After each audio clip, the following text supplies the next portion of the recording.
Señores, el Senado de la República agradece su presencia dentro del foro Desafíos y Tendencias de la Educación Superior en México. Es momento de iniciar con nuestro primer panel titulado Panorama de la Educación Superior. Para esto, nos acompaña en el presidium el ingeniero Héctor Arreola Soria, coordinador general de Universidades Tecnológicas y Politécnicas.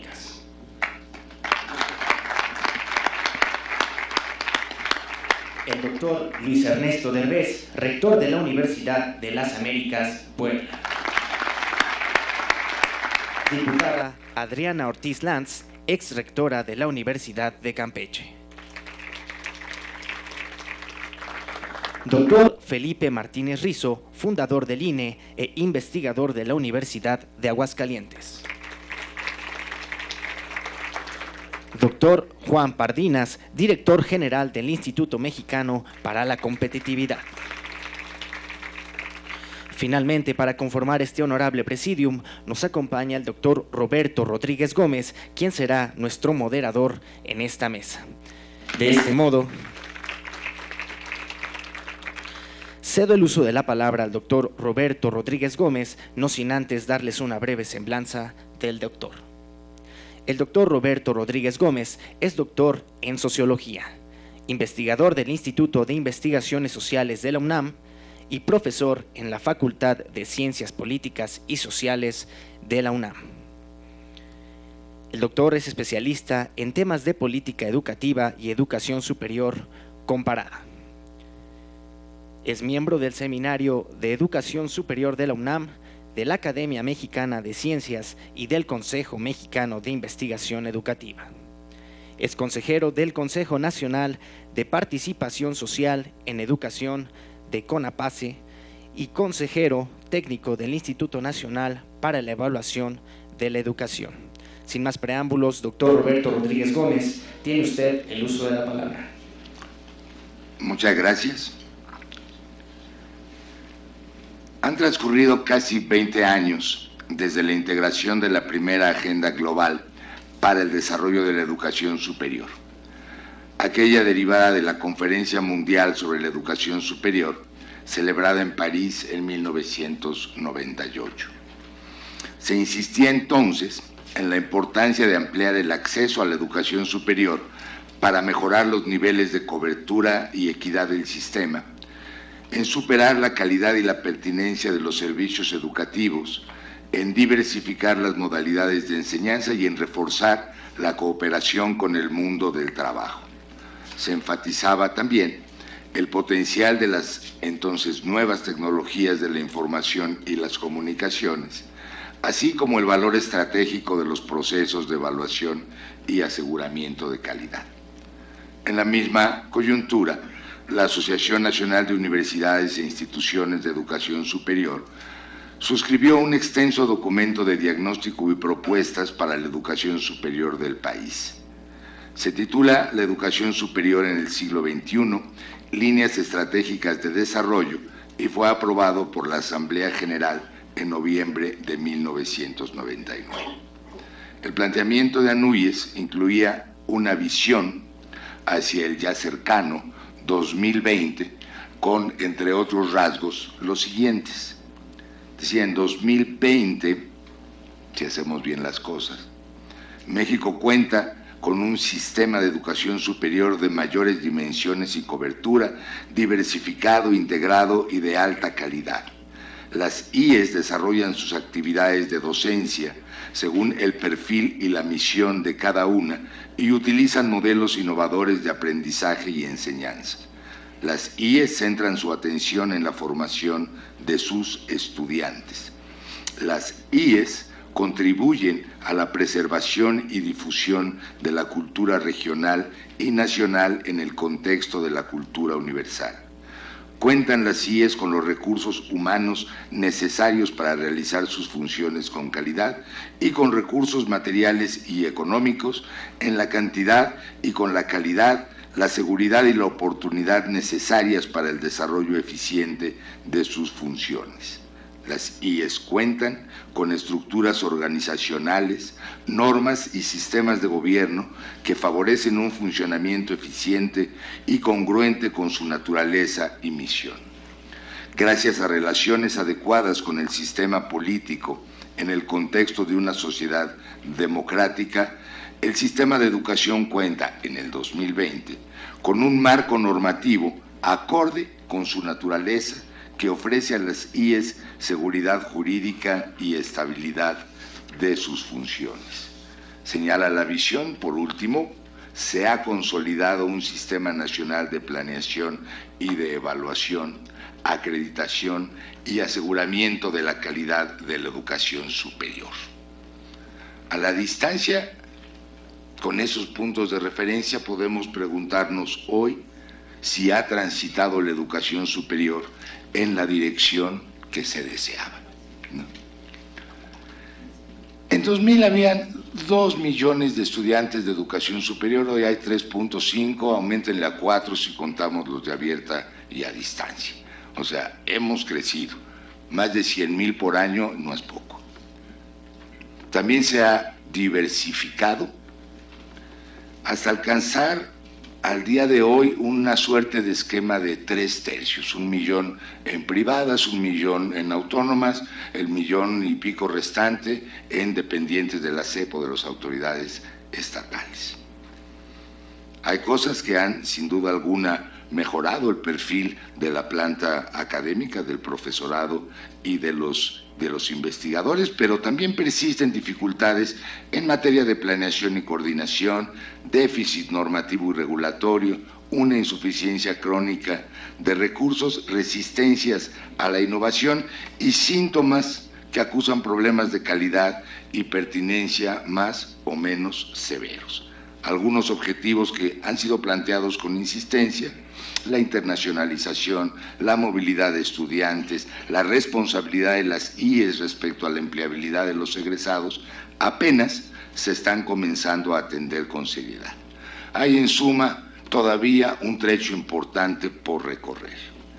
Para explorar las condiciones de la educación superior del país, su problemática contemporánea, así como sus principales logros y limitaciones, nos acompañan en esta mesa notables especialistas a quienes tengo el gusto de presentar enseguida. Héctor Arriola Soria, ingeniero industrial y maestro en Ciencias de la Administración, hoy se presenta en representación del secretario de Educación Pública. De su currículum destaco el nombramiento como director del Instituto Tecnológico de Durango, de donde es originario, de 1989 a 1992 y de 2002 a 2004. Posteriormente, el cargo de secretario de Educación del Gobierno de Durango de 2004 a 2007, director general de Educación Superior Tecnológica de 2007 a 2008 y a partir de este año, de 2008, se desempeña como coordinador general de universidades tecnológicas y politécnicas. A continuación, Luis Ernesto Derbez, economista, con licenciatura en la Universidad Autónoma de San Luis Potosí, maestría en la Universidad de Oregon y doctorado en la Universidad Estatal de Iowa. El doctor Derbez, todos ustedes lo saben, fue secretario de Economía de 2000 a 2002 y secretario de Relaciones Exteriores de 2003 a 2006. Ha sido consultor en el sector privado y en la banca multilateral. En el sector académico destacan sus cargos como director de la carrera y del Departamento de Economía del Tecnológico de Monterrey y presidente del Centro de Globalización, Competitividad y Democracia de la misma institución. En 2008 fue designado rector de la Universidad de las Américas Puebla, cargo que ejerce hasta el presente.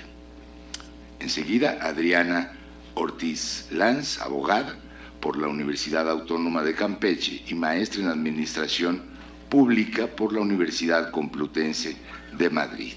Después de haber ocupado varios cargos en la administración educativa de la entidad, fue electa rectora de la Universidad Autónoma de Campeche en 2007, posición que ocupó hasta marzo de este año.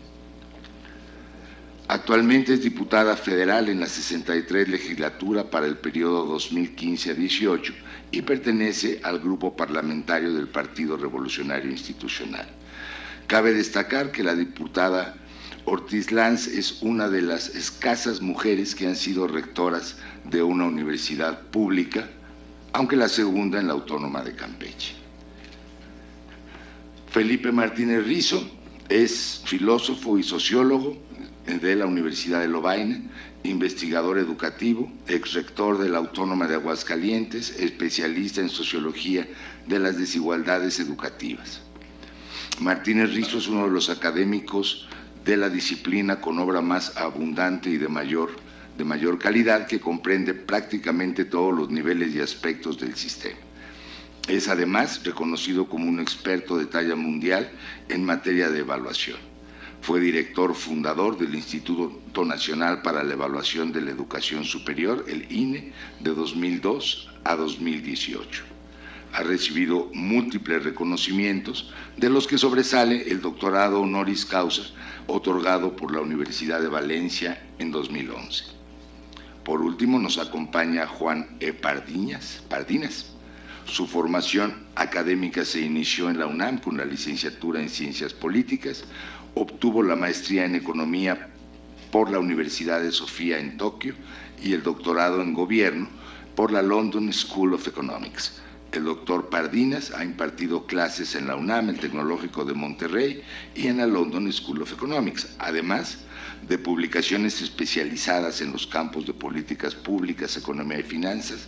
El doctor cuenta con una sólida trayectoria en materia de difusión y divulgación de los temas de su especialidad. Ha publicado ensayos en revistas como la Harvard Review of Latin America, Nexos, Letras Libres y Este País. Y tiene una colaboración semanal muy leída en el periódico. En la actualidad ocupa el cargo de director general del Instituto Mexicano para la Competitividad AC, el IMCO. Cedo entonces, hechas las presentaciones, la palabra a el ingeniero Héctor Arriola Soria. Recordando, a los ponentes, que tenemos 15 minutos, aunque como muchos de ustedes yo soy proclive a la autorregulación, pues en materia del tiempo les pasaré la tarjeta. ¿Sí?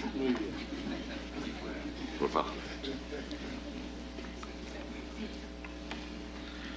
Muy buenos días nuevamente a todas y a todos.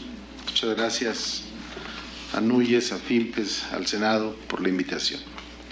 A nombre de la Secretaría de Educación Pública y de su titular, el maestro Aurelio Nuño Mayer, felicitar a los organizadores de este foro, al Senado de la República, especialmente el senador Víctor Hermosillo y Celada, miembro de la Comisión de Educación, a la Asociación Nacional de Universidades e Instituciones de Educación Superior, a la Federación de Instituciones Mexicanas Particulares de Educación Superior. Agradecerles, pues, la deferencia de su invitación.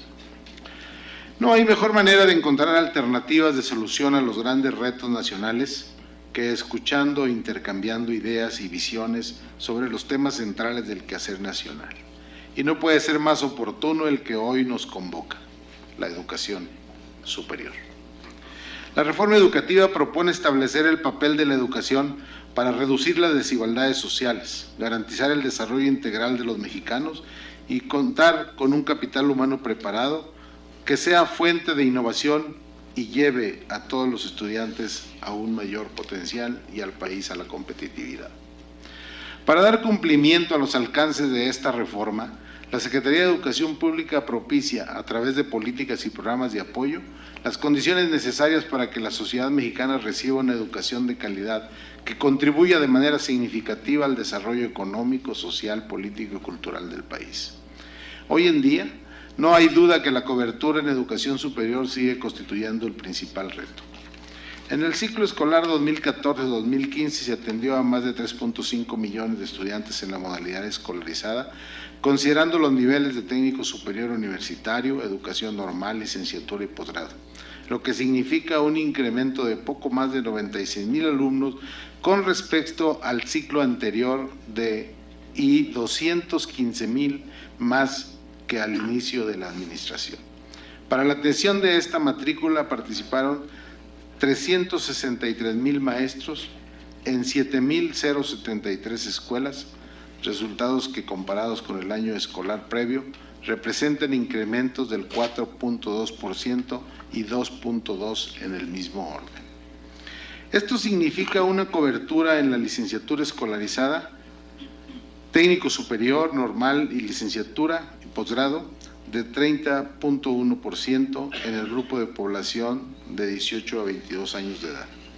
En la educación superior es muy importante la contribución de la modalidad no escolarizada, la cual sumó a nivel de licenciatura a poco más de 450,000 estudiantes, más lo que con la matrícula escolarizada permitió alcanzar una cobertura del 34.1% del grupo en edad de 18 a 22 años, traduciéndose en un punto porcentual más sobre la registrada en el ciclo escolar 2013-2014. En materia de cobertura, hay que decir que no basta con el esfuerzo que se realiza desde el gobierno.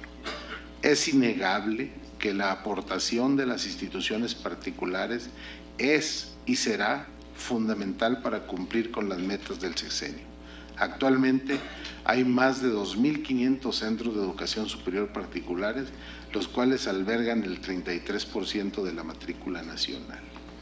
Es importante, sin embargo, implementar programas de expansión y diversificación de la educación superior, sustentados en rigurosos procesos de planeación a nivel estatal con una visión articuladora nacional.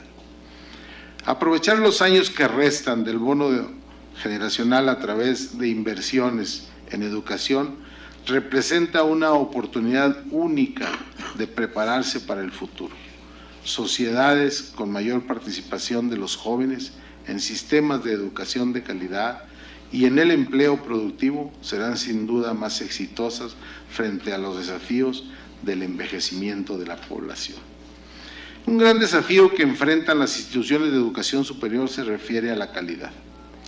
Ya existe en educación superior una cultura de evaluación, nos congratulamos de ello. Muestra de ello es que el 100% de las universidades públicas estatales cuentan con la acreditación de organismos acreditadores. El resto de los subsistemas públicos presentan avances. Sin embargo, existen instituciones públicas y particulares que no han sido evaluados por alguno de los organismos evaluadores. Con la finalidad de acelerar el acceso de los jóvenes a la educación superior, es necesario establecer mecanismos conjuntos de financiamiento que coadyuven a evitar la deserción y a mejorar el desempeño del personal docente. Se debe hacer un esfuerzo por fortalecer nuestra capacidad de aprovechamiento del recurso público, con mayor eficacia y eficiencia, así como la indispensable rendición de cuentas y transparencia. También habrá que destinar al alcance de todas las posibilidades la mayor aportación del recurso fiscal de origen federal, incrementar significativamente los estatales y aquellos que la prestación de los servicios institucionales pueda generar. La educación pública cuesta, la educación de calidad que queremos cuesta más. Otro de los grandes retos es el de impulsar esquemas educativos mediante el uso de tecnologías digitales. En nuestro país hay ejemplos muy importantes de instituciones de educación superior que han realizado trabajos de educación no presencial, como es el caso de la Universidad Nacional Autónoma de México, el Instituto Politécnico Nacional, entre otras. Actualmente se trabaja para integrar todos los esfuerzos de un sistema nacional conformado por autoridades educativas federales, estatales, municipales e instituciones de educación superior con experiencia en educación no presencial, bajo la articulación de la Universidad Abierta y a Distancia de México. La vinculación con sectores económicos y sociales representa un desafío más para las instituciones de educación superior. En este sentido, las instituciones de educación superior desarrollan esfuerzos muy importantes en la prestación de servicios de capacitación, de servicios técnicos y laboratorios de certificación, proyectos de investigación aplicada, sin descontar las actividades de servicio comunitario que se dan al amparo de programas como el servicio social, entre otros. De acuerdo con las cifras del reporte 2014 del Foro Económico Mundial, México ocupa el lugar 61 en el ranking de competitividad global que incluye a 144 países. Esto nos deja ver que si queremos llevar a México a su máximo potencial, se debe fortalecer la relación entre la generación del conocimiento y la aplicación en los procesos productivos, es decir, entre la industria y la academia. Ejemplo de ello son los modelos de educación dual y de formación en alternancia. El primero, puesto en marcha en Alemania a través de centros de capacitación que complementan la formación del estudiante. El segundo, un esquema francés que busca que los estudiantes universitarios complementen su formación en empresas de especialidad y se fortalezcan la vinculación directa entre el sector productivo, el gobierno y las instituciones. La implementación de una alternativa dual mexicana necesita creatividad y compromiso, tanto que las instituciones de educación superior como las empresas y en general de los espacios que emplearán a nuestros egresados. Esto para integrar consorcios que permitan resolver las cuestiones de asimetría que se dan en el sistema educativo y los sectores económicos y sociales de nuestro país respecto a ejemplos de otros países. Recientemente, la Secretaría de Educación Pública suscribió un convenio con la Coparmex para promover la adopción de estos dos modelos. En la actualidad existe una multiplicidad de programas académicos a través de los cuales las instituciones pretenden, al interior, formar sus propios recursos con una visión limitada que en ocasiones en un mismo estado se duplican esfuerzos. Ante esto, se requiere trabajar en argumentos jurídicos y académicos para unir los avances de las diversas instituciones y mejorar significativamente la calidad y la oferta educativa.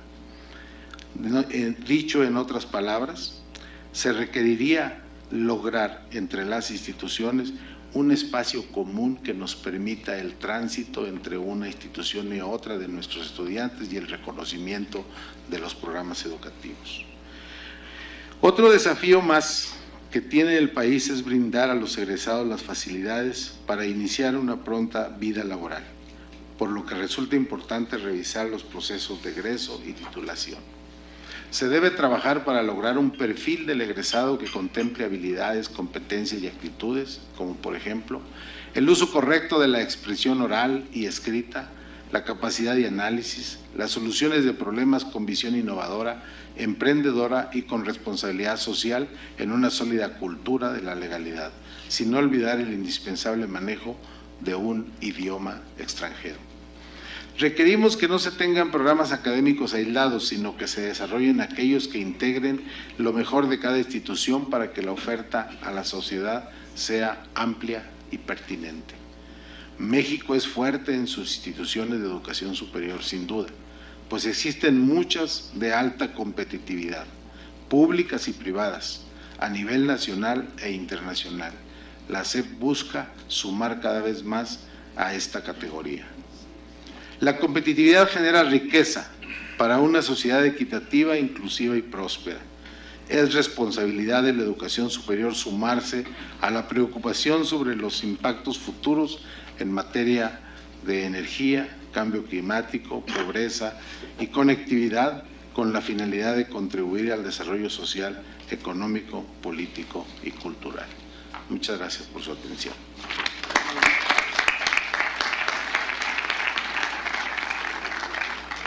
Muchas gracias, ingeniero Arriola. Sin duda, los retos de cobertura y calidad no están peleados entre sí, pero su combinación es quizás el desafío central de nuestros tiempos.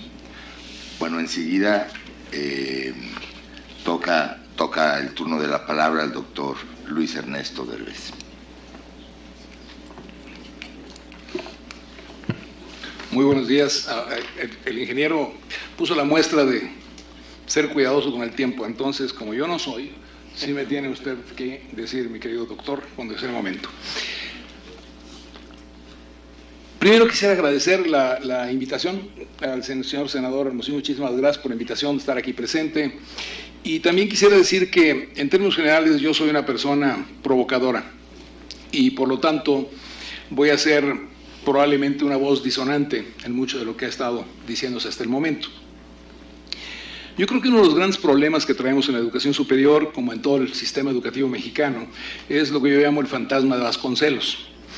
Y es un poco el concepto de la visión que alguien como Vasconcelos plantea al país en 1921, cuando se crea la Secretaría de Educación Pública, con una visión de cómo debemos llevar cada maestro, cada persona, cada escuela al último rincón del país, lo cual es correcto, pero también desde el punto de vista de Vasconcelos, en ese momento, que también es correcto, es el Estado, el gobierno, es el que debe llevar. Y lo digo porque, y voy a hacer referencia a una entrevista que salió, si no me equivoco, ayer o antier, en el diario Milenio, en la cual el señor secretario de Educación Pública, Aurelio Niño, hace un punto, y el punto que dice es que desde la perspectiva, el Sistema Nacional de Educación Pública está cumpliendo con esto, y dice algo que para mí es fundamental, y lo voy a leer. En el siglo XXI, el desafío, estas son palabras del secretario Nuño, es lograr que esa educación sea de calidad para todos los niños y jóvenes de México. Y luego dice, si bien seguimos enfrentando demandas de cobertura en preescolar, educación media superior y superior, el principal desafío es que el sistema educativo público, laico y gratuito que fundaron el presidente Obregón y Vasconcelos también sea de calidad. Esta es la entrevista. La ventaja de estos aparatitos es que podemos bajar las páginas, y es del señor secretario de Educación Pública, y yo creo que tiene razón en lo que está planteando. Mi preocupación es que veamos a la educación como un bien público, y no como un bien que puede ser privado o público según que lo esté impartiendo una institución privada o pública en el sistema educativo nacional. Llevo bastante tiempo diciendo esto, por lo tanto, los que me conocen saben que lo he dicho en muchos foros, aprovecho este foro para hacer el planteamiento. Si no entendemos en México que la educación es un bien público y por lo tanto que lo que realmente debemos hacer es crear las condiciones de calidad para responder a las necesidades de la sociedad, entonces no entendemos que no importa si sea pública o privada la institución, lo que es fundamental es reconocer que la educación en sí tiene un valor fundamental para la sociedad.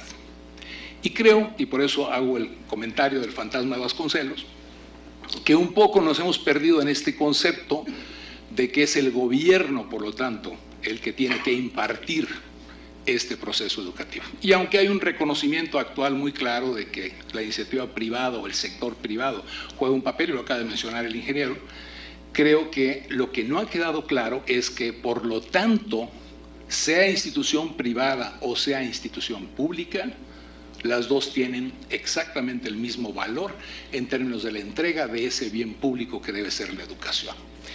Y eso quiere decir que los estándares que se impongan a una u otra deben ser equivalentes y no deberíamos tener separación de definiciones. ¿Por qué digo esto? Porque uno de los grandes problemas, por lo menos particularmente la universidad que yo dirijo, es el hecho de que para hacer renovación de planes de estudio y por lo tanto crear las condiciones en las cuales yo pueda responder como institución a lo que me está demandando o exigiendo la sociedad, y no nada más las empresas privadas, la sociedad. No podemos caer en la trampa tampoco de que es para el sector productivo lo que estamos educando. Estamos educando para la sociedad. Por eso la educación es un bien público. Y yo necesito flexibilidad como institución para poder adaptar mis programas de estudio a la velocidad con la que cambian el conocimiento y esas necesidades de la sociedad en el mundo.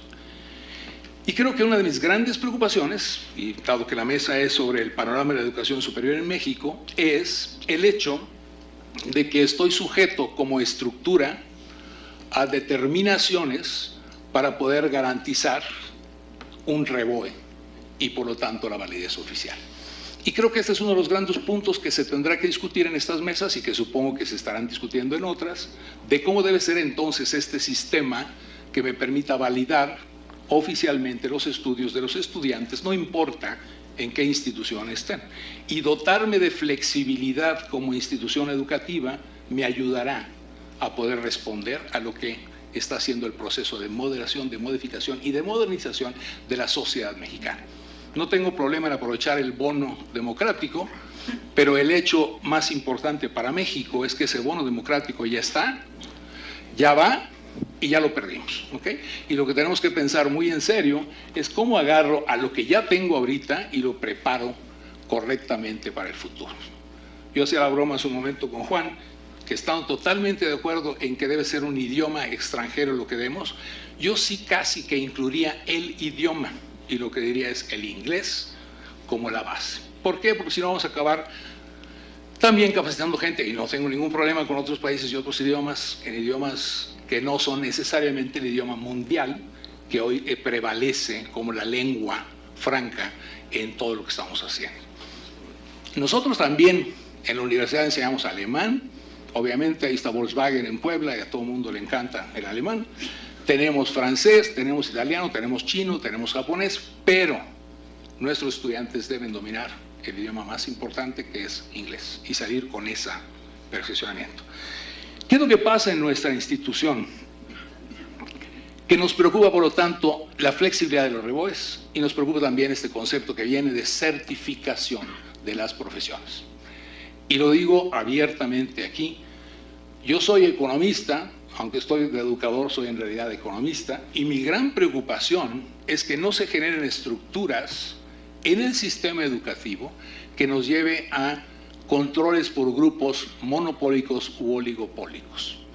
Y este proceso de certificación tiene que ser pensado muy cuidadosamente, no vayamos a caer en los problemas que ya tienen otras naciones, en donde, porque hay grupos que certifican la profesión, esos grupos se convierten en los grupos que determinan el tamaño, las características de esa profesión. En Estados Unidos lo padecen en el área legal. Es un gran problema en Estados Unidos si alguien quiere abrir una escuela de derecho, porque tiene que pasar por todo el proceso de certificación, incluso local, estatal, lo que complica muchísimo más todo esto. Y en México tenemos que tener mucho cuidado de qué estamos hablando, porque en realidad sí es importante que haya una certificación, no tengo duda, pero cuidado quién la debe hacer y cómo la debe hacer, porque en su caso caemos en manos de grupos que después, y ya los conocemos, van tomando un poder que no corresponde a lo que debe ser su realidad. Yo creo que una gran cosa de la reforma educativa que estamos viendo hoy es el choque y la batalla para la destrucción de unos grupos que se habían apoderado del proceso educativo, llámense CENTE o CENTE, y por lo tanto que realmente es una de las grandes áreas de la reforma, y estamos viendo lo que está pasando en nuestro país. Este es el gran choque de inmediato, porque lo que estamos peleando son los privilegios de un grupo que se apoderó del sistema educativo en diferentes partes del país. Entonces, cuidado, mis preocupaciones son estas que estoy planteando, estas dos cosas. Y en verdad no creo que es un problema de recursos, y lo digo abiertamente. Si la UNAM, yo no tenía el dato, pero le agradezco al senador, si la UNAM trae 100,000 pesos anuales por estudiante, pues entonces yo retaría a cuántas de las otras instituciones están ofreciendo educación de calidad con menos de esa cantidad. Y vamos a encontrar una gran cantidad de instituciones que tienen menos de eso. ¿Por qué? Porque es cómo usamos los recursos y no cuántos recursos tenemos. Me preocupa el problema de cobertura. Yo le llamo a eso la tiranía de los números, que es este concepto de que caemos en una trampa, y viene de este concepto de Vasconcelos, de que tengo que llevar profesor y escuela al último rincón de México. Cobertura entendida de esa manera. Tengo que llegar, y se acaba de decir en los discursos que nos ofrecieron al inicio de esta sesión, al 70, al 90, al 100% de la cobertura. No creo que sea necesariamente ese el punto central. Vamos a cometer lo que yo llamo, y espero que mis amigos de Volkswagen no se enojen mucho conmigo, el problema de Dascar, ¿sí? Que por ser el que vende más carros en el mundo, he perdido el concepto de calidad en mis carros y por lo tanto confundí volumen con calidad. En verdad sí creo que es peligroso que caigamos en esa trampa en nuestro país y que sigamos hablando de cobertura como el elemento central. No que lo quitemos, no, pero que no sea el elemento central. No es la cobertura lo que es importante, es la calidad y la pertinencia de lo que estoy enseñando. Y esos son dos temas para mí muy, pero muy importantes que llevo haciendo desde hace mucho tiempo. Me preocupa el famoso 40% que está en el Plan Nacional, porque ya venía desde la presidencia de Felipe Calderón. De cualquier forma, esta idea de que tenemos que llegar al 40% de la cobertura de la población para educación. Y sí creo que lo que tenemos que concentrarnos es en producir el mejor graduado, la mayor calidad, la mayor pertinencia. Si nada más nos alcanza de momento para el 30%, por favor sáquenmelos para que tengan los empleos que se requieren. Y les comento porque acabo de estar hace poco en la frontera y estando en Tijuana, platicando con las empresas como Plantronics, que es una compañía de tipo mundial que tiene plantas ahí, lo que me decían ellos es, pues sí, hay muchas gentes con grados de ingeniería de eso o lo otro, pero no lo que yo necesito. Y Plantronics es una planta establecida en México que tiene puros ingenieros mexicanos en su planta de desarrollo y es la líder en todo lo que es este sistema de comunicación telefónica con los aparatitos que uno se pone y demás. Entonces hay tres consideraciones y con eso voy a terminar mi ponencia. La primera, lo que yo llamo la pertinencia educativa, dotar al estudiante de la capacidad de adaptarse permanentemente.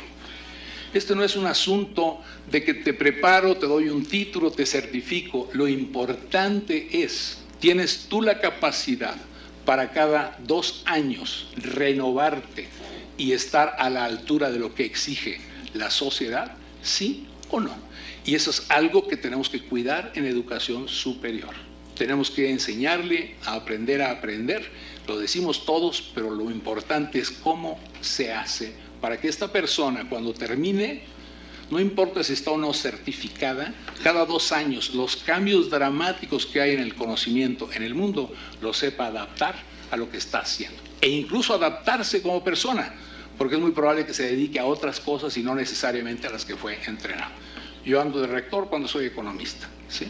Y eso es lo que tenemos que aprender todos en este punto, ¿okay? El segundo punto es algo que yo le llamo educación para la democracia. Nuestras instituciones tienen que enseñar a formar ciudadanos, les tienen que dotar valores, les tenemos que eliminar el concepto que se maneja mucho en nuestro país de que el que no tranza no avanza. Tenemos que generar, por lo tanto, condiciones muy claras en las cuales el egresado entienda su papel como ciudadano en nuestro país.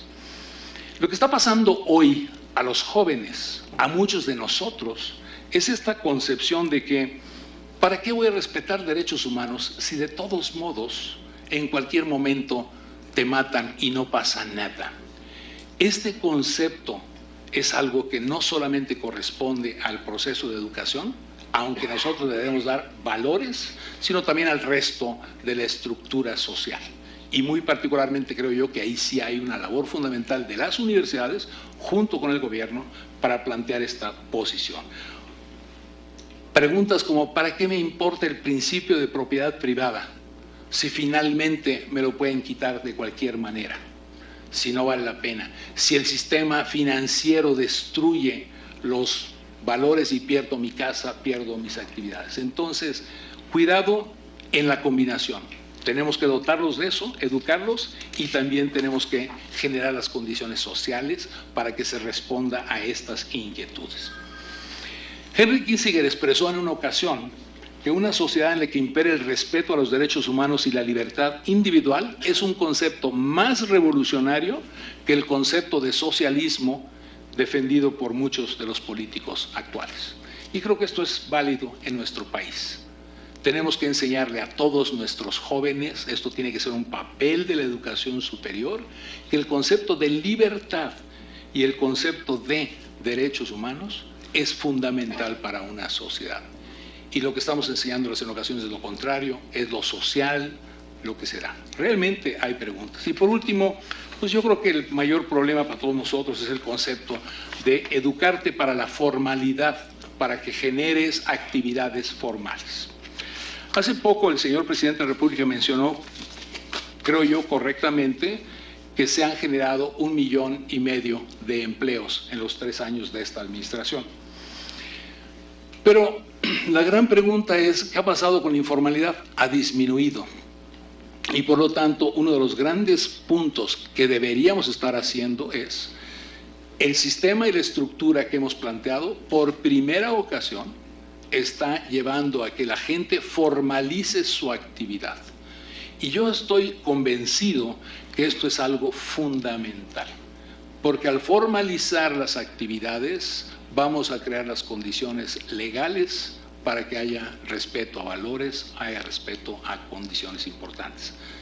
El señor presidente creo que debería hacer mucho más énfasis en el hecho de que gracias a las actividades que ha llevado a cabo hasta el momento su gobierno, no es que se hayan generado nuevos empleos, porque yo dudo que tengamos 1,600,000 nuevos empleos con las tasas de crecimiento que ha tenido el país, sino que muchos empleos que antes estaban en la informalidad se han pasado a la formalidad.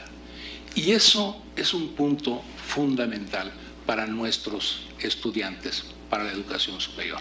Tenemos que educarlos para la formalidad, para que realmente respeten las leyes, participen en la sociedad y sea un punto de largo plazo en el que podamos seguir creciendo como nación. Muchas gracias.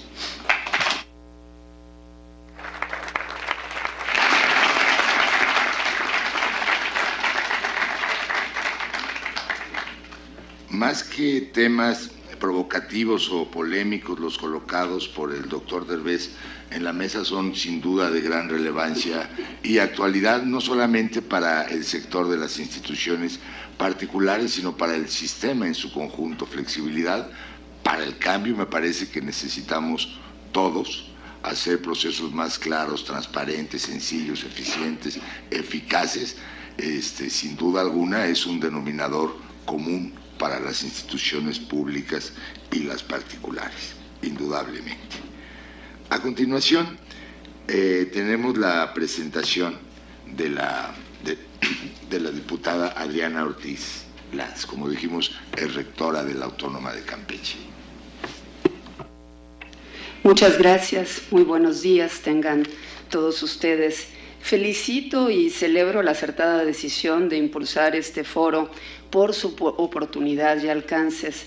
Mi reconocimiento al Senado de la República, a la FIMPES, a la NUYIS. Saludo a quienes me acompañan en esta mesa como ponentes y al auditorio en especial. Gracias por su presencia. Estoy segura que este foro tendrá grandes conclusiones y en especial grandes aportaciones de quienes estamos enamorados de la educación, pero además convencidos de su gran importancia. Nos han pedido hablar en esta mesa en torno al panorama de la educación superior en México.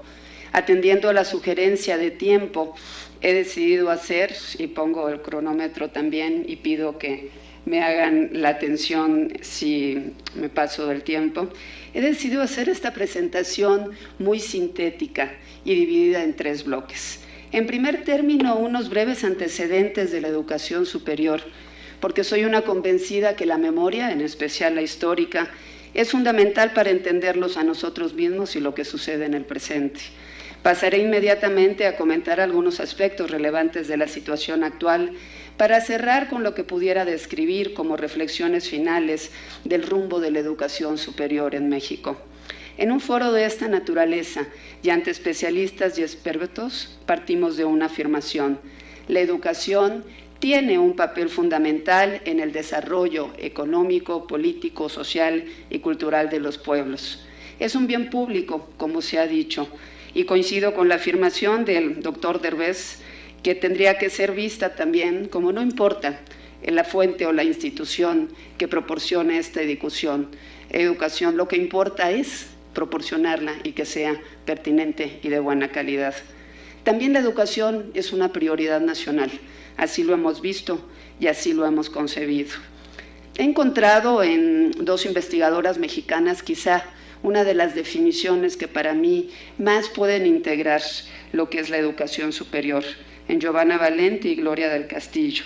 Para ellas, la educación superior es un agente clave en los procesos de modernización de todo país. Es tal vez la única variable que tiene la virtud de afectar simultáneamente la competitividad económica, la equidad social, la conducta económica de la ciudadanía, la productividad, la creatividad de las personas y las empresas y por ende la capacidad de influir positiva o negativamente en el desarrollo de la nación. Cierro la cita.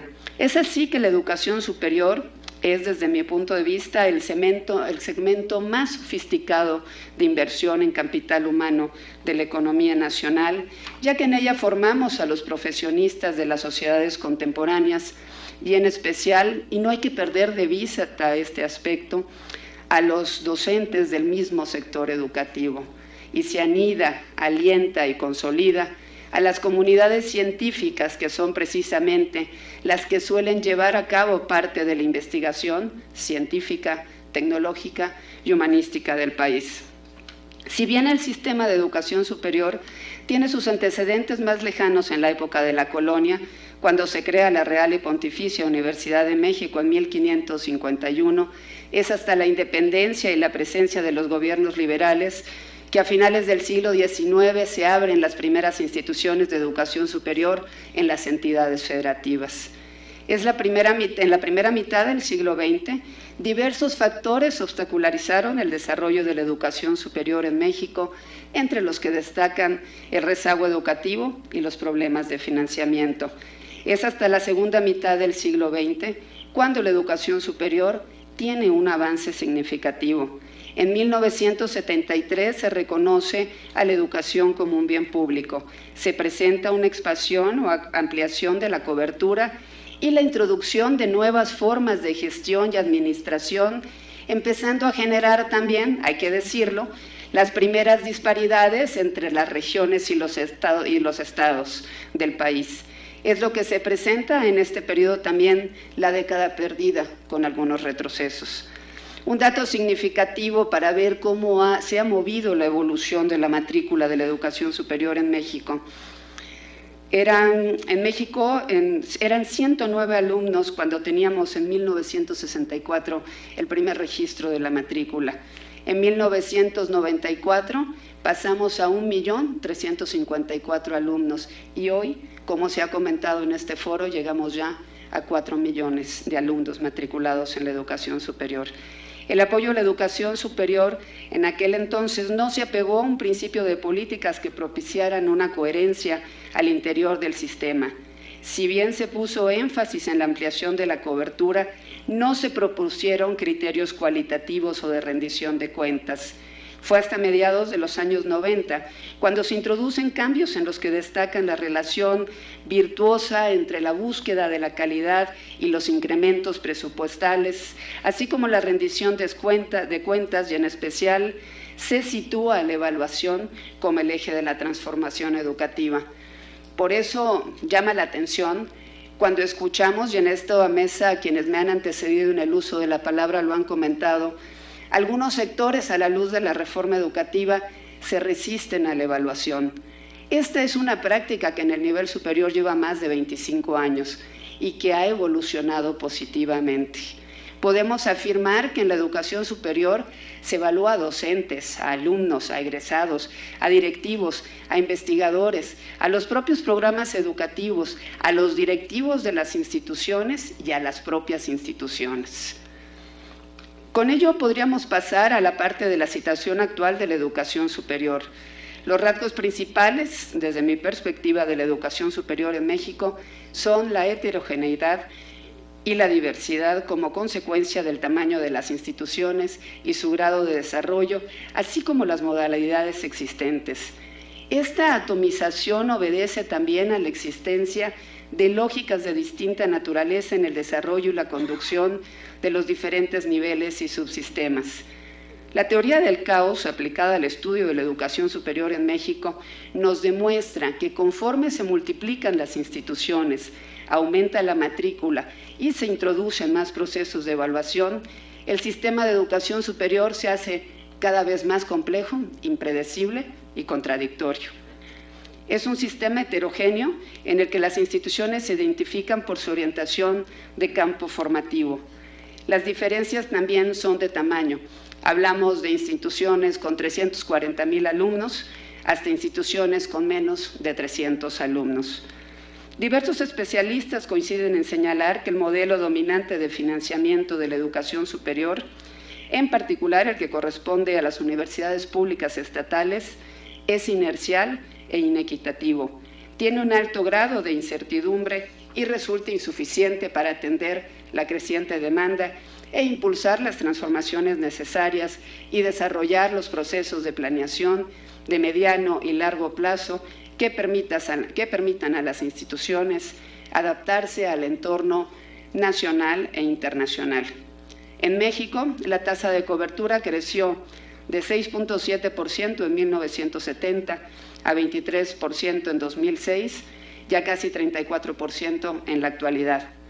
Este logro se minimiza cuando detectamos que la tasa de cobertura en México está muy por debajo de nuestros socios comerciales y de algunos países de Latinoamérica que tienen tasas superiores al 60%. El problema se torna aún más complejo cuando analizamos la tasa de cobertura por entidad federativa y encontramos grandes asimetrías. 18 estados se encontraban por debajo de la media nacional en 2012, hoy estamos hablando de 14 estados.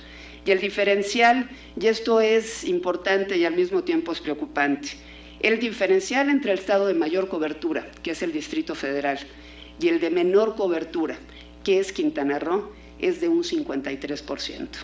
Eso es preocupante y eso tenemos que atenderlo. En la distribución de la matrícula de la educación superior, por tipo de institución, encontramos que la institución pública integra al 68% y la educación particular atiende al 32%. El análisis de la evaluación de la matrícula en cuanto al sostenimiento de las instituciones resulta interesante, pues si bien la tendencia en ambos grupos, particulares y privadas, ha sido a la alza, la educación privada ha crecido en términos porcentuales con mayor celeridad.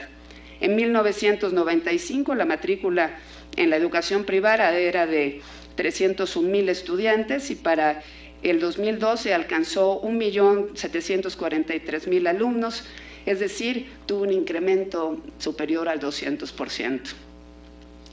Los retos de la calidad de los programas educativos y la evaluación han sido elementos centrales en las políticas de educación superior desarrolladas en el México en las últimas décadas, en los que organismos y programas como CIES, COPAES, Ceneval, CONACYT, PIFI, PROMEP han permitido el aseguramiento y la pertinencia de los diferentes programas educativos que se ofertan, a pesar de que tanto las instituciones públicas como las particulares tienen la misma capacidad de evaluar y acreditar a la calidad de cada uno de sus programas.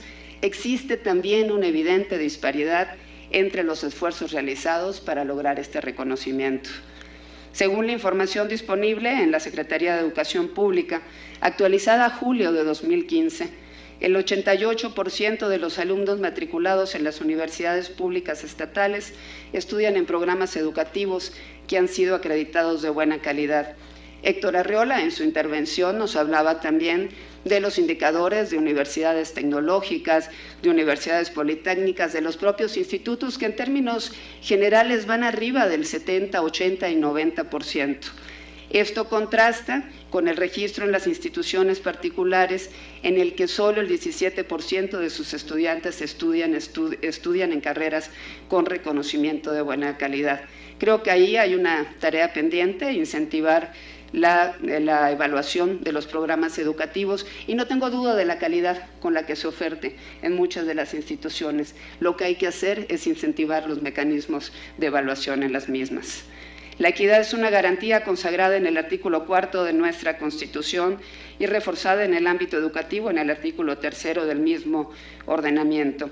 La estrategia de incorporación de los jóvenes a la educación superior no debe centrar todo el esfuerzo en la cobertura. Si hacemos esto, estaríamos cometiendo un error.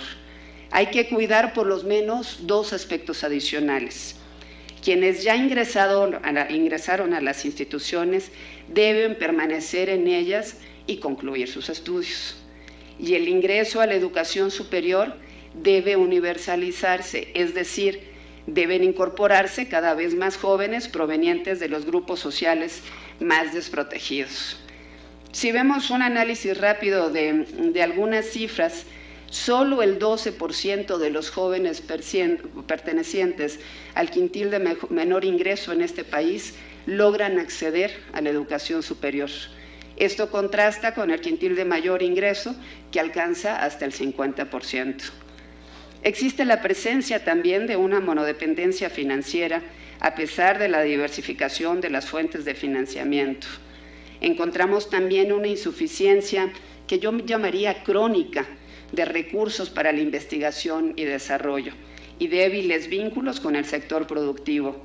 El hecho de que la investigación y desarrollo se vea limitada y acotada por la falta de recursos, tanto económicos como humanos, significa, sin duda alguna, frenar la posibilidad de innovar, lo cual impacta negativamente en el desarrollo del país.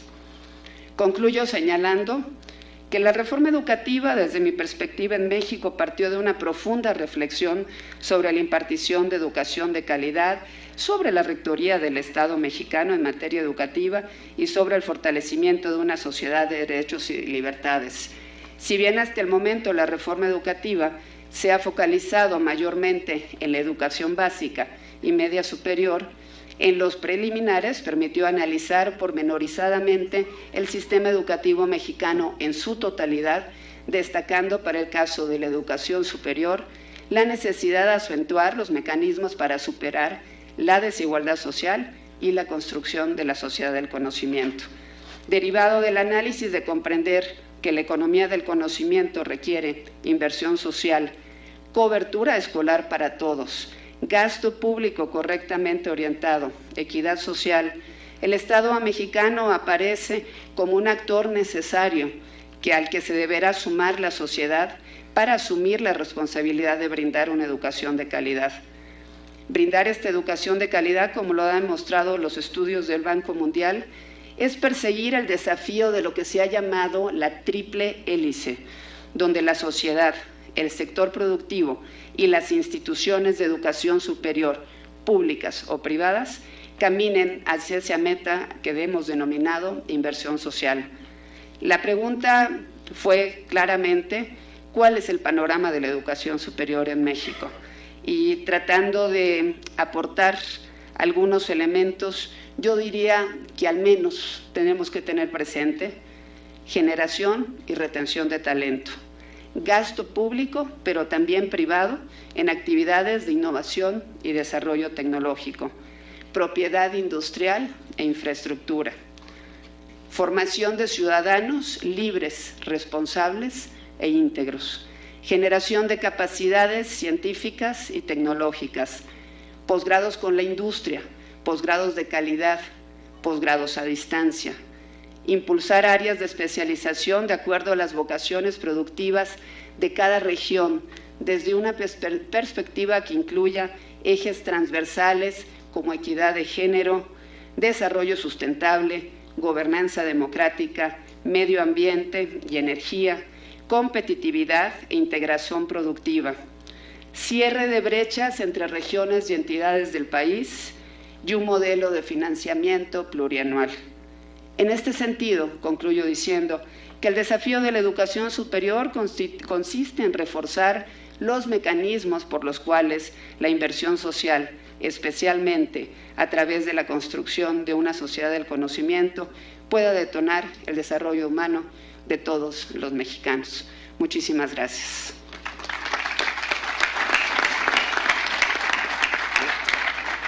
Muchísimas gracias, diputada Ortiz. Creo que también los temas que ha puesto sobre la mesa merecen la mayor atención, entender a la educación superior en una dimensión más amplia, incluso la educación superior como derecho, todos los retos de naturaleza, desde luego económica, pero también social que confronta nuestro sistema de educación superior en la actualidad.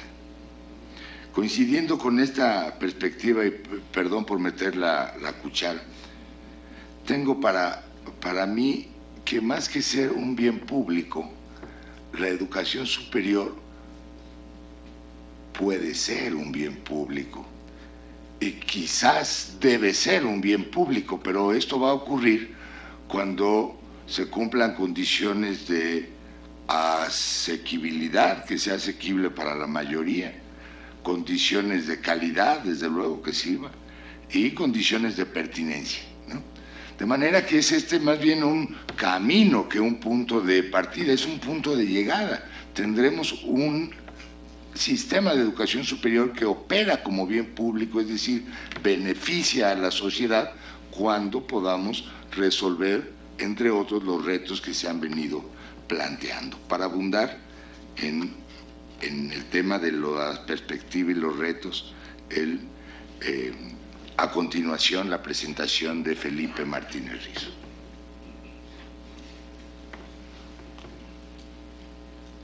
Bien, pues. Muchas gracias a los organizadores de este foro por la invitación, muchas gracias a ustedes por su interés y bueno, pues sin más hago algunas reflexiones. Como punto de partida y coincidiendo con muchas cosas que se han dicho,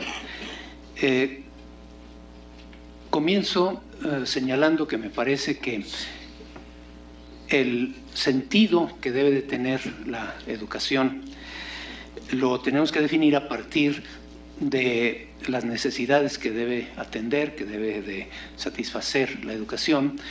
En otras palabras, que para definir qué educación necesitamos, tenemos que partir de qué sociedad queremos, qué país queremos. Y entonces, como digo, coincidiendo con muchas cosas que se han dicho ya, creo que es muy importante, desde luego, que queremos una sociedad próspera, que implica una economía productiva, competitiva, etcétera, etcétera, pero mucho más que eso, no solamente eso, siendo muy importante, pero también muchas cosas.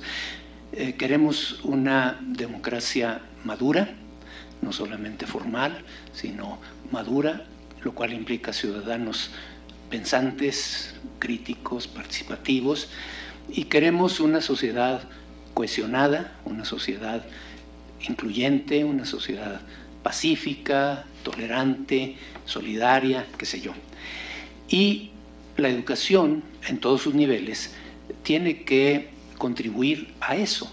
Entonces tiene que formar personas que puedan ser productivas, pero que también puedan ser ciudadanos participativos y puedan ser personas solidarias, etcétera, etcétera.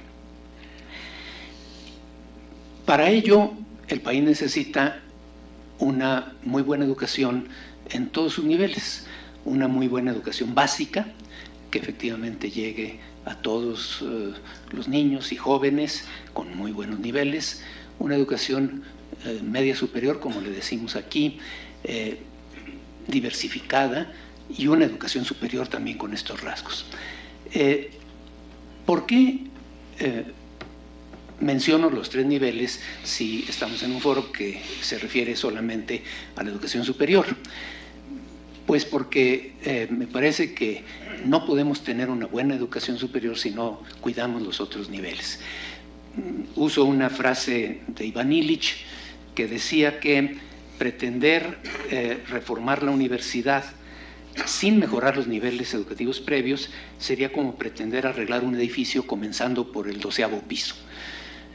Y me parece, por otro lado, que la educación superior tiene una responsabilidad también en lo que se refiere a la calidad de los niveles previos, y no solamente en las escuelas normales, que son instituciones de educación superior, sino en todas las instituciones de educación superior que de distinta manera, pero tienen que también apoyar la mejora de los otros niveles educativos. Bien, ahora, en relación con educación superior, me parece que efectivamente la pareja de términos cobertura y calidad pues cubre muchas cuestiones, incluyendo en calidad también la pertinencia, pero aquí quiero efectivamente empezar a hacer algunas consideraciones, también coincidiendo con cosas que ya se han dicho. Primero, cobertura. Efectivamente, nuestra educación superior necesita tener cifras de cobertura más altas que las que tenemos, pero quiero hacer una serie de precisiones o matices. Por un lado, señalar que las cifras que tenemos no son bajas, no lo son, ni históricamente ni internacionalmente. Creo que tenemos que ser cuidadosos en eso. Creo que muchas veces no somos muy rigurosos en el manejo de los números. Por otro lado, quiero señalar que obviamente para tener mejores cifras de cobertura en educación superior, pues necesitamos que haya más muchachos que terminen la media superior, simple y sencillamente. Un poco difiriendo de lo que decía Héctor Arriola hace rato, no es muy sorprendente que un Estado pueda atender a todos los que egresen de media superior. El chiste es que egresen más de media superior. Si no egresan muchos, atenderlos a todos no es algo del otro mundo. Pero entonces ese es un reto enorme. Cuando aquí los señores legisladores dijeron que la educación media superior era obligatoria y dijeron que para el 2021 tenemos que tener 100%, no es posible, punto, no lo vamos a tener. Las secundarias obligatorias del 93 y todavía no tenemos cobertura completa en secundaria. Ningún país del mundo tiene cobertura completa en media superior, ninguno. Los que más se acercan andan en 96%, por allí. Estados Unidos tiene más de 30 años estancado en 80 y poco. Francia, el presidente Mitterrand, en 1984, dijo que Francia para el año 2000 tenía que tener 100% de cobertura en educación media superior. Todavía no la tiene. Están en 94. O sea, entonces no vamos a llegar a tener 100% de cobertura en el 2021 en media superior. Y son muy pocos los países, bueno, no son tan pocos, pero no muchos países la establecieron como obligatoria. Los países que tienen cifras más altas no la establecieron como obligatoria, simplemente la impulsaron.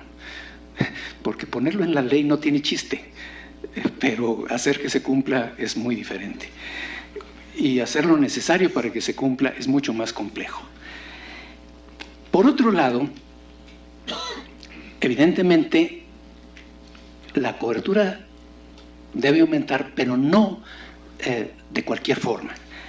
Obviamente no necesitamos un país que tenga muchos estudiantes en unas cuantas carreras tradicionales masificadas. Necesitamos un sistema grande, pero muy diversificado, con muchas diferentes opciones, como de hecho ya lo tenemos, pero tenemos que ver en qué tipos de instituciones y en qué tipos de formaciones es donde necesitamos crecer más o no necesitamos crecer tanto. Y esto lleva a la consideración de que las metas que se pongan tienen que tener en cuenta, obviamente, el contexto local y el momento histórico. No hace mucho tiempo era funcional un sistema educativo que preparara una pequeña élite con licenciatura y que la gran mayoría de la población solo tuviera primaria. Ahora obviamente esto ya no basta. Ahora ya necesitamos que toda la población tenga niveles educativos mucho más altos. Obviamente es muy deseable que todo el mundo tuviera educación media superior, aunque como digo, la forma de lograrlo no sea necesariamente ponerlo en la ley, pero desde luego que es deseable. Pero, ¿por qué es deseable? Porque la sociedad que queremos en lo económico, en lo político, en lo social, lo requiere. No hace mucho tiempo, digamos hace 30 años, una persona podía ser un buen mecánico de coches sin saber leer ni escribir. Con un maestro mayor que él le enseñaba cómo era el carburador y dónde estaba el cigüeñal, y podía ser un buen mecánico. Ahorita, obviamente, si no sabe inglés y computación, no puede hacer un diagnóstico de un fuel injection computarizada y quién sabe qué. Y obviamente yo le hablo, si se me descompone el coche, abro el cofre y veo y, caray, pues ya no hay carburador y pues ya no sé ni cómo se le hace. Obviamente es otra cosa. Entonces, ahora se necesita para poder trabajar en un empleo productivo, eso, pero también se necesita para una democracia madura. Sin personas que tengan un nivel educativo más alto y que por lo tanto puedan ser más analíticas para ver la oferta política y puedan emitir su voto racionalmente, inteligentemente, etcétera, no podemos tener una democracia madura. Y no podemos tener una sociedad como la queremos, una sociedad cohesionada pero plural en el mundo actual. Las sociedades a la antigua podían ser cohesionadas de una manera como no queremos, monolíticamente, todos con una misma religión, todos pensando lo mismo. Ahora necesitamos tolerancia, respeto, pluralismo, etcétera, y eso requiere una población educada. Entonces necesitamos una población con una educación mejor, no solo por motivos económicos, sino por todos los demás. Y la educación superior, desde luego que tiene la responsabilidad de formar trabajadores altamente productivos, pero también ciudadanos mejores, personas que puedan convivir con los demás, que puedan respetar los derechos y hacer respetar sus derechos, etc. Y eso obviamente nos habla de calidad, del otro término del binomio. Y entonces decimos, bueno, pues precisamente calidad, pero calidad también en un sistema diversificado, en un sistema que no es solo de licenciaturas tradicionales, sino que incluye muchas otras cosas. Nuestro sistema educativo hasta no hace mucho podía ser casi solamente licenciatura. No había ni carreras cortas superiores y muy poco posgrado. Porque además nuestras licenciaturas a la europea, a la francesa, eran licenciaturas largas, profesionalizantes y autosuficientes. Y ahora ya no puede ser así. Ahora estamos en un modelo en donde hay desde el técnico superior hasta el postdoc y necesitamos una combinación de diferentes programas, de diferentes niveles, de diferentes formaciones y de diferentes instituciones para ello. Y ya lo tenemos, y ya tenemos algo que va en esa dirección, y ya está la tipología CEPANUYES de los distintos tipos de instituciones, desde las de técnico superior hasta los doctorados, las instituciones que tienen de todos los niveles, que tienen docencia de pregrado, docencia de posgrado, doctorados, investigación, etcétera, hasta las que solamente pretenden formar técnicos, que no pretenden tener posgrados, que no pretenden tener investigación, etcétera. Creo que esto es correcto, pero tenemos que consolidarlo y estructurarlo y sistematizarlo. Y con eso me acerco a la conclusión para decir, bueno, ¿qué necesitamos para ello? Y entonces empiezo por un punto que se ha mencionado y es buenos sistemas de evaluación para que ayuden a verificar que esto suceda. Tenemos ya sistemas de evaluación, pero no son todavía y pueden no necesariamente evolucionar siempre en la buena dirección. Ya tenemos la experiencia en el país y obviamente los países que tienen más experiencia en esto la tienen desde hace mucho. Los primeros agencias acreditadoras son de hace más de 100 años. En 1906 la primera, la de medicina, etcétera. Y siempre han tenido, la historia lo muestra, la tendencia a burocratizarse, a rutinizarse, a anquilosarse, a hacerse laxas o a ser tomadas por grupos, como mencionaba el doctor Derbez, y tener ya ciertos perfiles muy rígidos, etcétera. Y entonces tenemos que estar viendo nuestros sistemas de evaluación, cuidarlos, los sistemas de evaluación de personas, empezando por el SNI, etcétera, obviamente tuvieron gran mérito y fue muy bueno que se hicieran, pero tienen que mejorar. Sabemos que ya han dado de sí en muchos aspectos. Nuestras estadísticas, nuestros sistemas de indicadores no son muy son muy mejorables en muchos aspectos. Obviamente, echar la cuenta de 100,000 pesos por alumno en educación superior en la UNAM, dividiendo nomás su presupuesto por los alumnos, no es adecuado. Ahí está todo el gasto de investigación, todo el gasto de difusión de la cultura, los posgrados, etcétera. No se tiene que hacer así, hay que hacerlo de otra manera más cuidadosa. Y obviamente las coberturas, pues obviamente tenemos puras coberturas muy toscas en educación superior. En educación básica es más fácil hacer coberturas netas. En educación superior es muy difícil y de hecho no se manejan de otra manera los indicadores. Entonces necesitamos mejorar esas cuestiones, pero no basta, necesitamos otras cosas. Yo digo que por un lado necesitamos una estructura del sistema de educación superior de tipo matricial, que haga cruzar dos tipos de subsistema.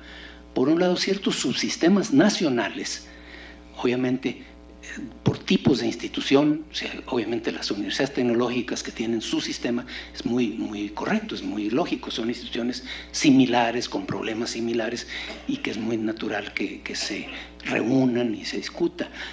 Las normales lo requerirían urgentemente, y diferentes subtipos, obviamente las privadas que tienen FIMPES, no muchas otras, en fin.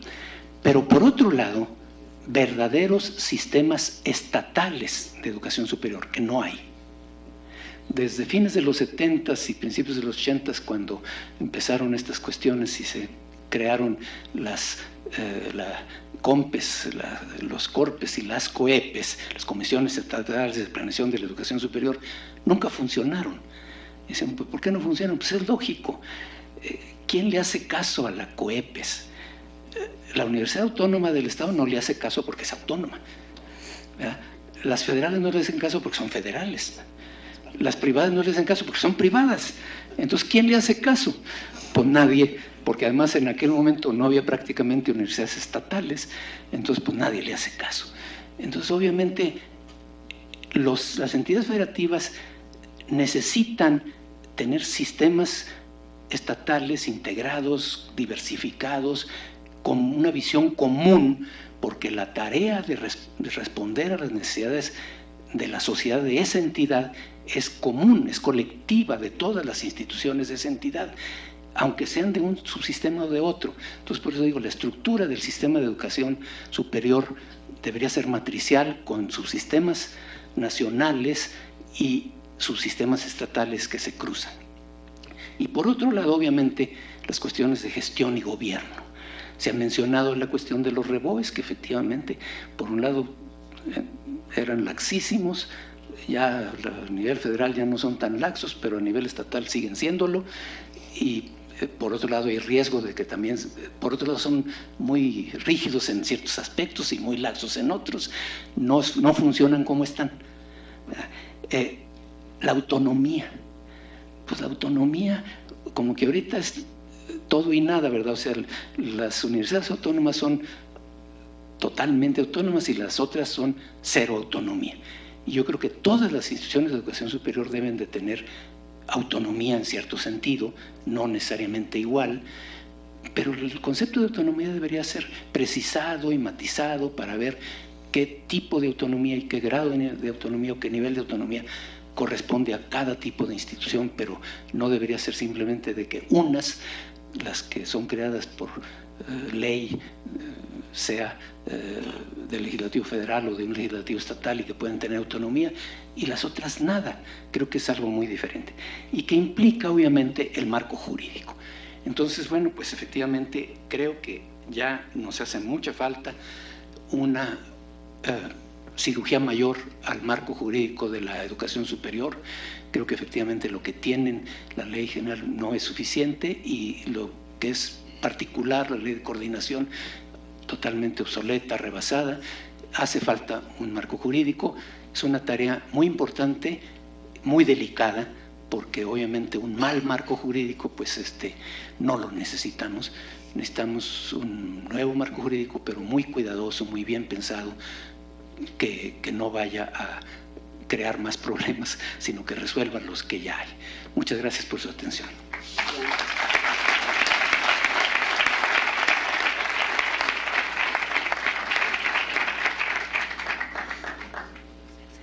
también a principios de este siglo, los especialistas del Banco Mundial decían algo que se me quedó muy grabado, algo así como la educación superior es la educación básica del siglo XXI. Quizás un exceso retórico, pero sí da para pensar y creo que conecta muy ampliamente con esta idea tan potente de sociedades educadas que por serlo tienen mucho mayores posibilidades de autotransformación y se requiere, por lo tanto, como ha dicho Felipe, una mejora de la calidad no solo del sistema de educación superior, sino del sistema educativo mexicano en su conjunto. Pues bien, para cerrar esta mesa, a continuación la presentación de Juan Pardinas, ya dijimos, director general del Instituto Mexicano para la Competitividad.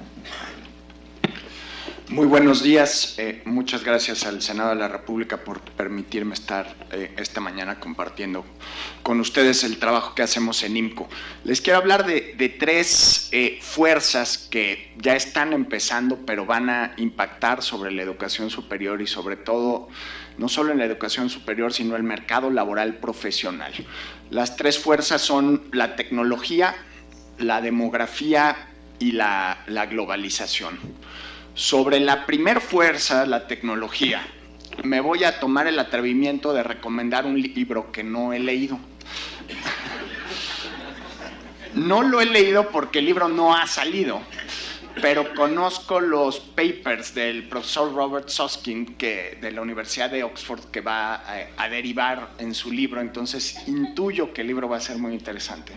Se llama El futuro de las profesiones. Como todavía no ha salido, pues todavía no está traducido, pero yo creo que es un libro que nos presenta un escenario de enormes oportunidades, pero con retos mucho mayores. La premisa de la investigación de este estudio es un análisis que se hizo en la Universidad de Oxford sobre qué profesiones podrían desaparecer a consecuencia de procesos de automatización y de avances tecnológicos. Mi primer encuentro con la desaparición de empleos a raíz de la automatización, pues lo tuve con una profesión que, bueno, es un oficio, un trabajo que no requería altas calificaciones técnicas, que eran las personas que recibían dinero en los estacionamientos. Cuando uno salía, cuando yo era niño y salías en la Ciudad de México en los 70, salías de un estacionamiento, había que tener las moneditas para pagar, en la caja a la salida del estacionamiento. Lo vimos, eso ya se automatizó, ahora ya hay unos cajeros automáticos que te dan un boletito. Y la robótica, uno piensa que lo que va a pegarle pues son a empleos también de un nivel mediano de calificaciones técnicas de obreros de fábrica, pero lo que vamos a ver y lo pronostican en los estudios de la Universidad de Oxford en los próximos 20 años, es que puede llegar la situación en que 40% de los empleos que existen actualmente dejen de existir hacia el futuro. ¿Y qué empleos van a desaparecer? El empleo de banquero de inversión, por ejemplo, que fue un empleo muy golpeado y con una reputación muy mermada durante las crisis de 2008-2009. Pues el problema ya que tienen los banqueros de inversión no es la reputación, sino la tecnología. O sea, desde que Garry Kasparov, el jugador de ajedrez, el mejor jugador de ajedrez del mundo, perdió con una máquina un partido de ajedrez y ya no se volvió a llevar ese partido porque ya que la máquina le aprendió ya era imposible que Garry Kasparov le gane. Pues ¿por qué no un algoritmo va a darle mejores rendimientos a la gente que tenga inversiones bancarias que una persona que tome el teléfono y tiene su cerebro y su día, sus horas hábiles, tiene una capacidad de procesamiento de información limitada frente a una máquina que te va a estar dando a mucho mayor velocidad el análisis de muchas mayores posibilidades de inversión? Entonces, la alternativa de que ese banquero de inversión te dé mejores rendimientos que el algoritmo es bajísima. Es la misma posibilidad de que Garry Kasparov le vuelva a ganar a Deep Blue en el ajedrez. Seguramente habrán oído este tema de Bitcoin, esta moneda alternativa.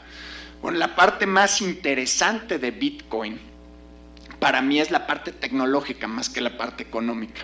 No le entiendo mucho más allá de lo que les voy a poder comunicar aquí. Yo ahorita en mi cartera he de tener, no sé, 100, 200, 300 pesos en efectivo. Los billetes que tengo, probablemente algunos los saqué del cajero automático, otro me lo devolvieron al pagar un café, pero no sé la biografía y la historia de ese billete.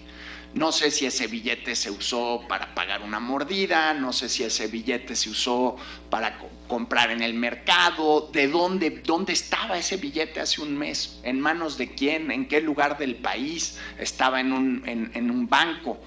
Bueno, pues con Bitcoin esto va a cambiar, porque tiene un sistema de programación que se llama blockchain, que se puede traducir como cadena en bloque, no sé la traducción correcta, pero que vas a poder hacer el seguimiento de la biografía de esos 100 pesos o de esos 1,000 pesos. Entonces yo voy a saber que esos 1,000 pesos estuvieron en un café y que luego antes de eso estuvieron en un mercado y antes de eso estuvieron en un consultorio médico y antes de eso fueron emitidos y generados. Entonces, ¿qué le va a pasar a la profesión de la auditoría con blockchain? Pues probablemente va a desaparecer, porque ya vas a saber exactamente, esto va a ser uno de los grandes elementos para combatir la corrupción en los próximos 10, 15 años. Vamos a saber exactamente a dónde se fue el dinero. Entonces esto te revoluciona el negocio de auditoría. El New York Times sacó un ejercicio pavoroso, y pavoroso para mí porque yo escribo en un periódico, pero puso a una máquina a redactar una nota a una computadora y luego puso a una persona a redactar una computadora. Y luego le dijo a sus lectores, por favor, distingan la diferencia.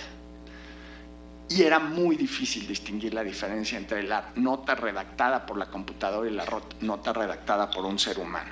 Entonces, en el momento que estamos hablando de profesiones, ¿qué profesiones van a sobrevivir? ¿Qué profesiones van a ser devastadas por el cambio tecnológico? Pues es algo que tenemos que tener presente de las fuerzas que vienen hacia adelante. La siguiente fuerza es la demografía. Evidentemente, como decía el ingeniero Héctor Arreola, el bono demográfico ya se nos fue. 1994 fue un año terrible para la vida política del país. Asesinaron a un candidato presidencial, asesinaron al secretario general del PRI, el levantamiento armado en Chiapas, pero al mismo tiempo fue un año hermosísimo, de los años más bonitos en la vida del país. Ese año, como nunca antes, se llenaron las salas de maternidad de los hospitales de México. Nunca antes y nunca después nacieron tantos bebés, tantas niñas y niños en México. La generación de 1994, 2.900.000 nenas y nenes llegaron al mundo en ese año. 1994, estamos en 2015. Esos niños ya tienen 21 años. Los más afortunados están en universidades. Los no tan afortunados tienen un empleo, y hay un sector importante de la población que no logró, de esa generación de 1994, que no logró tener empleo y no logró acceder a universidades. El bono demográfico se nos agota por ahí del 2030, 2035, y yo consideraría que es el factor principal de diferenciación en la economía global que tiene México. Es su principal característica de distinción y su principal fortaleza si aprovechamos bien el tiempo que nos queda. Entonces sí hay un sentido de urgencia, porque para el 2030 y para el 2035 vamos a ser un país, si no cambiamos, vamos a ser un país de pobres y un país de personas de edad avanzada. Y esa composición demográfica va a ser casi imposible aspirar a tasas de crecimiento como las que todavía podemos tener hoy. Entonces, este sentido de urgencia del bono demográfico a mí sí me llevaría a replantear la manera en que el Estado mexicano está gastando los recursos en la educación. Ya perdimos la generación de 1994, no perdamos la generación del 2000, del 2001, del 2002. Los niños y niñas mexicanos que están hoy en secundaria y que solo 70% de ellos van a aspirar a media superior, efectivamente es muy difícil aspirar a cobertura, digamos, del 80-85%. Pero si no hacemos un cambio en redireccionar recursos y dedicarlos a aprovechar ese bono demográfico, se nos va a ir. Y si seguimos invirtiendo en cosas como carreteras y segundos pisos, o sea, sí habría un sentido de urgencia de orientar el gasto público, y celebro que esté la diputada Adriana Ortiz Lanz, porque por este absurdo o inexplicable, no ha encontrado una razón histórica que explique por qué el Senado no puede participar de la discusión del presupuesto y nada más la Cámara de Diputados. Qué bueno que esté la diputada Ortiz, que le tocará votar el presupuesto. Sí habría que reorientar el gasto.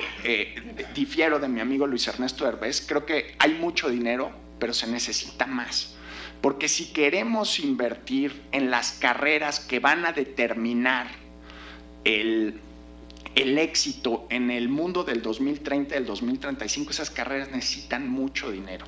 La medicina genómica, nanotecnología.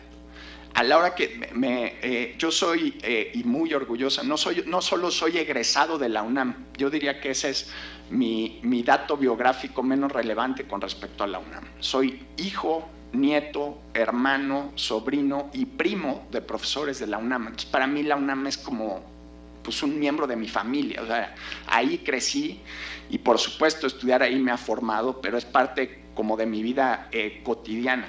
Y los 100,000 pesos habrá que medirlos bien. Cuando me dicen, oye, abrieron en la Facultad de Ciencias abrió la carrera de mecatrónica, dije, órale, la UNAM le atinó, qué maravilla. Y a la hora que ves, las generaciones son de 15 estudiantes, de 20 estudiantes. Para lograr que haya más gente entrando a mecatrónica en la UNAM, pues sí necesitamos recursos. Tal vez haya que gastarlos, reorientarlos, etcétera, pero sí necesitamos, sí es un tema de dinero. La tercera fuerza que va a cambiar la educación, y ya la está cambiando, la globalización. Platicaba con Mónica Flores, ella es la directora de Manpower en México. Probablemente pocas personas en el país tengan en la punta de los dedos tan claro los mercados laborales.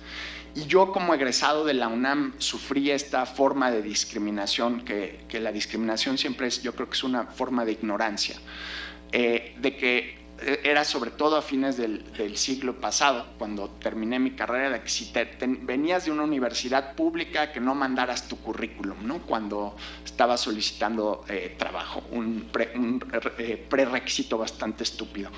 Y yo le decía a Mónica, oye, ¿y esto permanece? Y me dice, no, de ninguna manera, ya todas las universidades te mandan egresados malos y buenos, no hay una diferenciación. Lo que sí está marcando es el inglés. O sea, lo que sí es, mejor no me envíes tu currículum, es el nivel de proficiencia de inglés. Y yo aquí les preguntaría, ustedes, por ejemplo, se operarían una operación que la vida está en juego en el quirófano, con un médico que no sepa hablar inglés. O sea, pareciera absurdo, pero yo sí quisiera, si mi vida o la vida de un familiar mío va a estar sobre la plancha de un quirófano, que esa persona tenga acceso al conocimiento de punta de lanza que ha surgido en el mundo sobre la dolencia que se va a atender sobre esa mesa de operaciones. Y la única manera de tener acceso a ese conocimiento en tiempo real es tener acceso al idioma inglés. Entonces, hasta para medicina, para labores que uno no pensaría, el inglés es fundamental y nos hace mucho más empleables. tuve la oportunidad de conocer al rector de Singularity University, que es una institución muy rara que está en California. Se formó con recursos de Oracle, con recursos de Google y con recursos de la NASA. Escogen gente de distintas partes del mundo para pasar, son cerca de 3 meses los veranos, en un campo de entrenamiento de astronautas, con jornadas de trabajo de 12 hasta 16 horas al día, de lunes a domingo. La primera parte del programa reciben clases, la segunda parte tienen que desarrollar un proyecto. Ese proyecto solo tiene una condición: en 10 años, lo que resulte de ese proyecto tiene que tocar la vida de 1 billón de personas, de 1,000 millones de personas. Orgullosamente, el año antepasado, un mexicano, Jorge Soto, ganó como líder de proyecto el mejor, él era el líder del equipo y ganó el mejor proyecto de Singularity University. Es un proyecto de detección de cáncer que te puede detectar 6 tumores distintos entre 24 y 48 horas después de la formación del tumor, con una prueba de muy pocas gotas de sangre. Están en desarrollo para mejorar la puntería del estudio. Pueden ver, si les da curiosidad, en estas TED Talks en internet, TED Jorge Soto, y ahí está su proyecto, un ingeniero mexicano. Jorge lo que me decía de Singularity es que cuando trataron de registrar Singularity como universidad, se llama universidad para darnos una idea al resto de las personas que no hemos tenido acceso a estos programas, para intuir lo que pasa ahí, pero oficialmente y legalmente en Estados Unidos no es una universidad. ¿Por qué? Porque cambia sus programas de estudio cada 6 meses en función de los ritmos del cambio de la tecnología. Entonces, si van a estudiar temas económicos, pues tienen que adaptarse a Bitcoin. Y Bitcoin hace un par de años era todavía un proyecto en invención. Entonces, se pusieron universidad, pero cuando se fueron a registrar como universidad les dijeron: no, nos necesitas traer un programa de estudios que tenga validación de 2 años. Los mandaron a volar.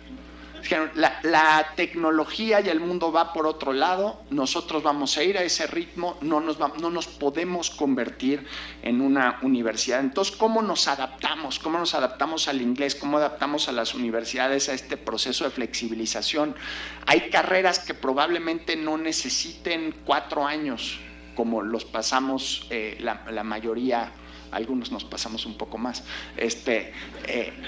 de los estudiantes que accedemos a licenciatura. Cómo adaptarse. Y creo que hay que cambiar el chip, y hay que cambiar muchos chips, así como habría que hacer una especie de pacto presupuestal por el bono demográfico.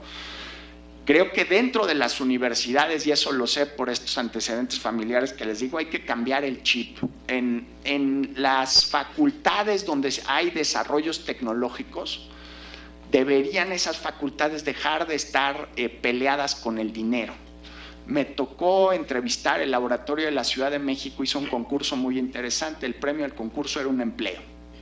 Era un empleo para desarrollar apps de tecnología. Entonces a mí me invitaron de juez y me tocó platicar con los chavos que aspiraban. Un chavo súper pila del Poli inventó una app que era así como todo lo que necesitas saber del metro de la Ciudad de México, pero llegaba así a un nivel de detalle de: a ver, estoy en Pino Suárez y me quiero echar unas tortas ahogadas, ¿qué ruta tengo que seguir? Como una especie de plataforma de Google montada sobre la estructura del metro de la Ciudad de México, y como una especie de vida subterránea de la ciudad, y cómo interactuaba lo subterráneo con lo de arriba, ¿no? El mercado, la economía, las distintas aplicaciones que ya existen, pero montadas sobre la red de trenes. Me pareció fascinante. Le dije: oye, ¿y la intentaste comercializar?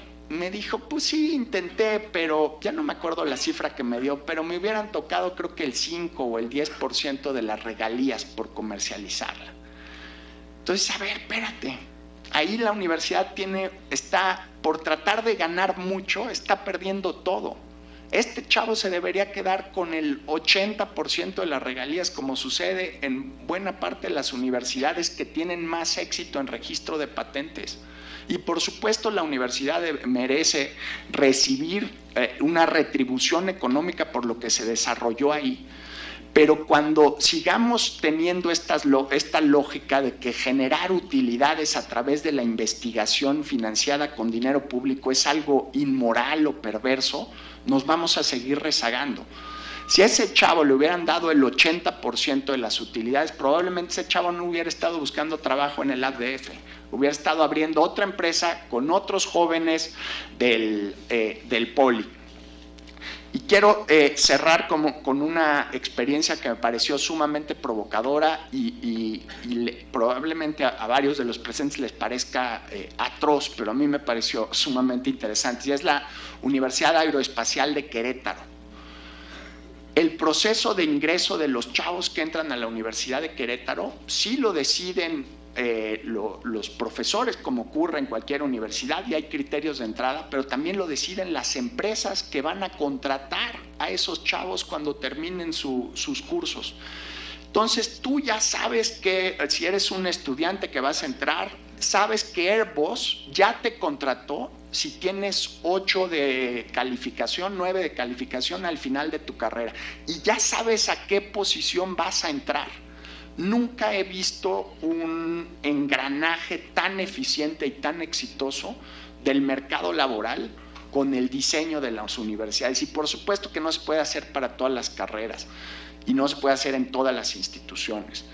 Pero esa aspiración, creo que fue Héctor también que lo mencionaba, de que acercar más a la industria con la universidad. Híjole, yo salí de la UNAM hace 20 años y desde entonces teníamos la aspiración, y seguro la aspiración ya venía de antes, por ponerlo de alguna manera, ¿no? Entonces, mientras las universidades públicas estén peleadas con la generación de utilidades y ver el mercado laboral como un problema posteriori de los egresados, dice, aquí no, aquí formamos gente de primera, ya si tienen chamba o no tienen chamba, bueno, pues eso ya no es problema nuestro, porque aquí lo que nosotros generamos es profesionistas, pues es desvincular a la universidad de la realidad. Y lo que quiero cerrar es que en el contexto del bono demográfico, un pupitre vacío en una universidad pública, que casi no hay porque están bastante saturadas, o en una universidad privada, nos debería ofender tanto como nos ofende la corrupción. O sea, tener mexicanos, hombres y mujeres talentosas que no pueden acceder a la universidad, y hay espacios vacíos en universidades privadas que se podrían financiar con dinero público. O sea, una cosa es la provisión y otra es el financiamiento. Y cierro con el caso de Jordi Muñoz. Jordi es un chavo que está en Tijuana, es director de operaciones y socio de la empresa de robótica de drones, de las más importantes del mercado de drones en el mundo. Es un chavo mexicano de Tijuana que no pudo entrar al Poli porque fue rechazado. Entonces, tal vez a Jordi al final, que bueno, no entró y abrió la empresa y ahora es muy exitoso. Pero ¿cuántos Jordis estamos dejando afuera del Poli, de la UNAM o del sistema de universidades privadas por esta especie de muralla china de que la educación pública se financia con dinero público y la educación privada se funciona con dinero privado? Esa muralla china no existe en otros países del mundo, y esos países están aprovechando de mucho mejor manera el principal recurso para poder competir y generar prosperidad en el futuro, que es los jóvenes, las personas y el talento individual. Muchísimas gracias.